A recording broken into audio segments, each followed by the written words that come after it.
summary of my resume. But since you decided to introduce me like this, yes, let's mention that I did start my first internet company in 1995. So I remember these heroic times. And I remember that at those times, everything that was good for internet was good for humanity. It was more access to knowledge, more access to education, more access to innovation, more transparency, and something did change. And we can wonder what did happen. And if I may, just to mention this, what did happen is clearly social networks. And that's interesting to notice that social networks at some point are quite the contrary than internet. Internet is open, free, decentralized, neutral. Facebook is centralized, closed. You cannot analyze the algorithm. Is not open. You cannot build your own service on Facebook without any permission. It's not neutral. They do select and promote content. And maybe that's interesting to notice this. So that's my first remark. My second remark is that, yes, we are speaking about very, very important issues.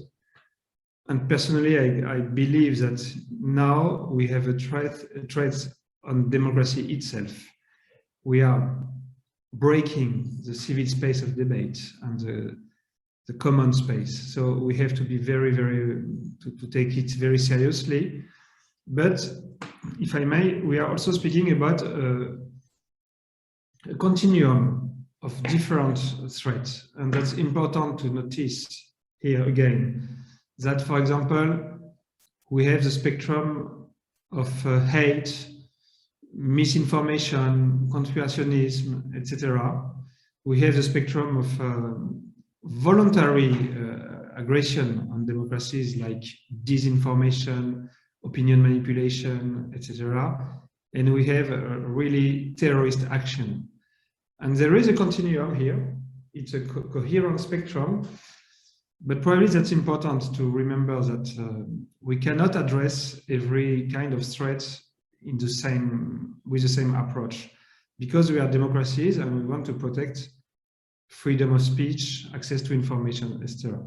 And basically, I will speak more now about what we call in European regulation terrorist content, so that is the content made by terrorists. But to make it simple, I believe that about hate, ordinary hate, we need to regulate the algorithm and the design of the social network, and we will make this with the Digital Service Act in Europe.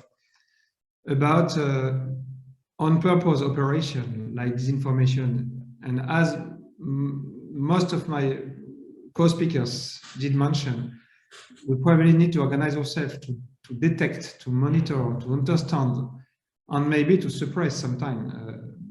Every 2 or 3 months, I personally called Facebook saying I did discover some unauthentic and coherent fake accounts.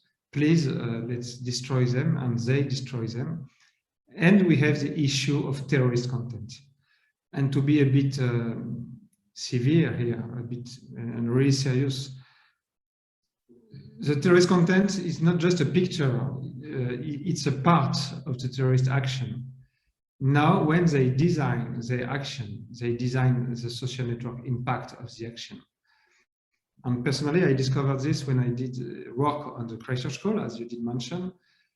I don't know if you know the numbers.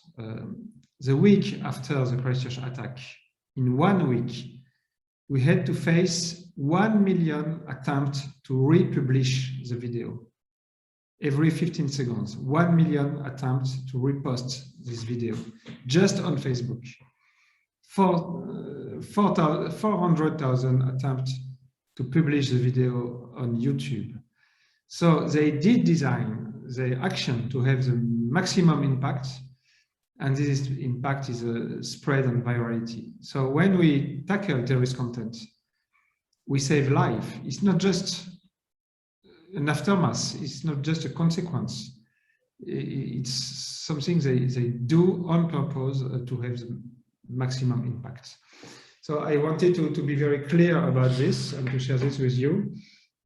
And yes, as you did mention, I was a negotiator after the terrorist attack in Christchurch with New Zealand of the Christchurch Call, where now, and very quickly, most European and especially Germany did support us very quickly. And I thank you for this.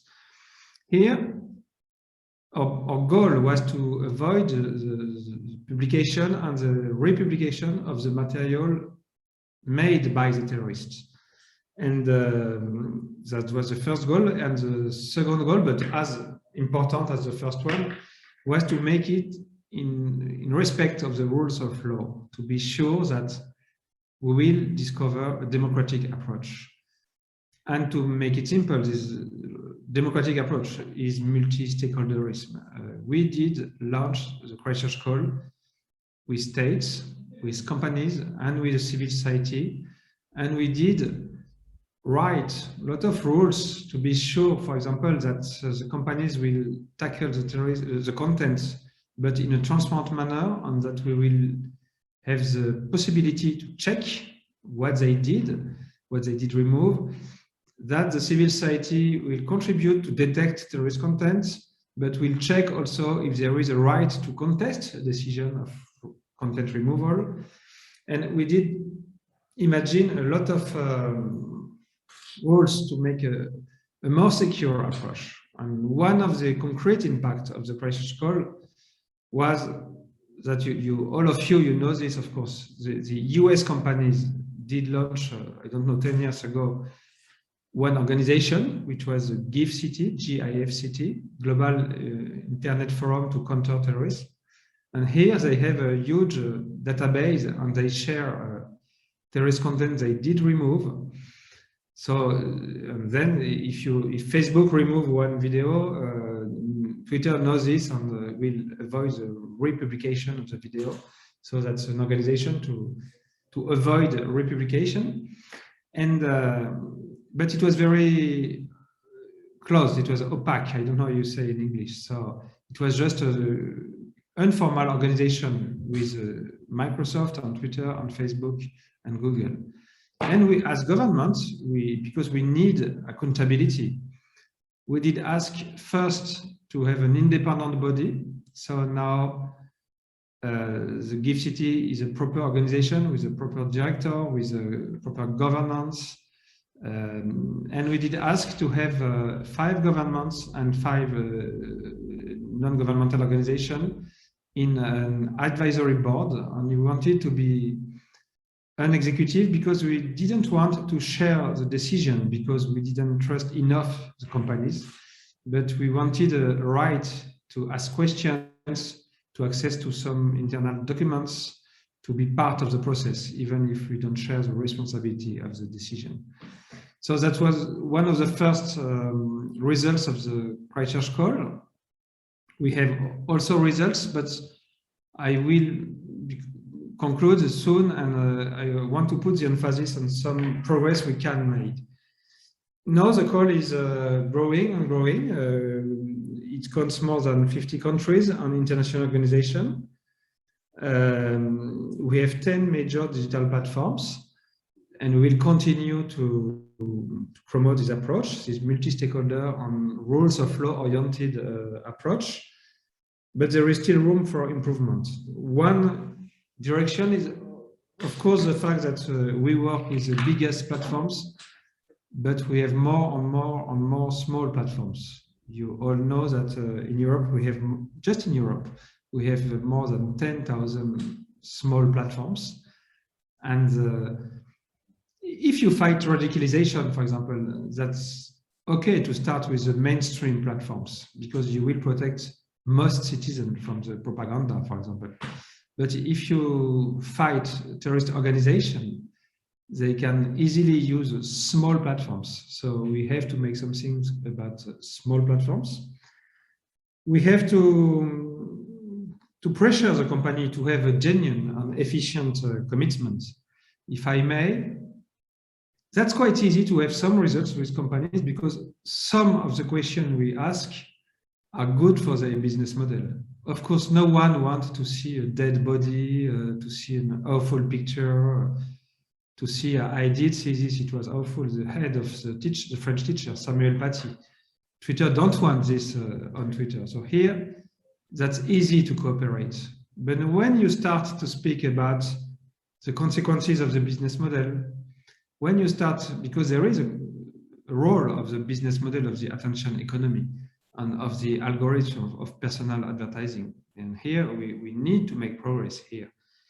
When you start to speak about the radicalization journey, the fact that maybe some algorithms, even in YouTube, for example, or Google, are enforcing radicalization because you build a filter bubble and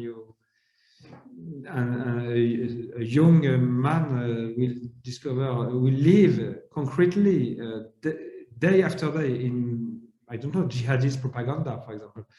Those questions are much more difficult to address.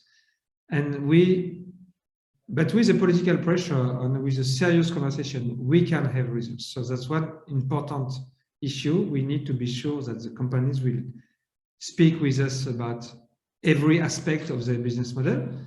And of course, someone did mention Frances Haugen. I did lunch with her today, just 1 hour ago. She did prove to us that the companies knew some things they didn't share on purpose.